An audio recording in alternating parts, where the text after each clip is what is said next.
Hi எல்லாருக்கும் வணக்கம். இன்னைக்கான குக்கிங் எபிசோடில் ரொம்ப ஹெல்த்தியான பம்கின் பாஸ்தா வாங்க எப்படி பண்ணணும் பார்க்கலாமா?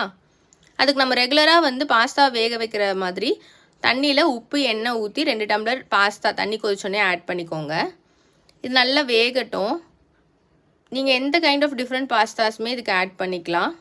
இப்போ இதுக்கு ஒரு சாஸ் ரெடி பண்ணிடலாம். அது குக்கரில் பூண்டு, நான் இன்றைக்கி மஞ்சள் பூசணிக்காய் தான் எடுத்திருக்கேன், அதையும் ஆட் பண்ணிவிட்டு 2 டம்ளர் தண்ணி ஊற்றிடுங்க. இதுக்கு தேவையான அளவு உப்பும் போட்டுடலாம். க்ளோஸ் பண்ணிவிட்டு ஒரு 3 விசிலுக்கு குக் பண்ணி எடுத்துடலாம். ப்ரெஷர் ரிலீஸ் ஆனோடனே ஓப்பன் பண்ணி பாருங்கள். இந்த அளவுக்கு நல்லா சாஃப்டாக பூண்டும் பம்கினும் வெந்திருக்கணும்.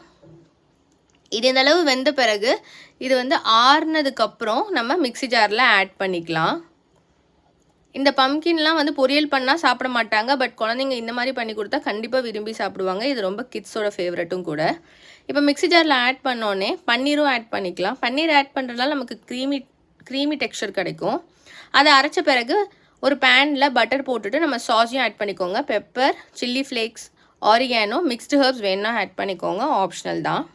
இதெல்லாத்தையும் ஆட் பண்ணிட்டு நல்லா மிக்ஸ் பண்ணிக்கோங்க. ஓரளவுக்கு நல்லா லைட்டாக கொதிக்கட்டும்.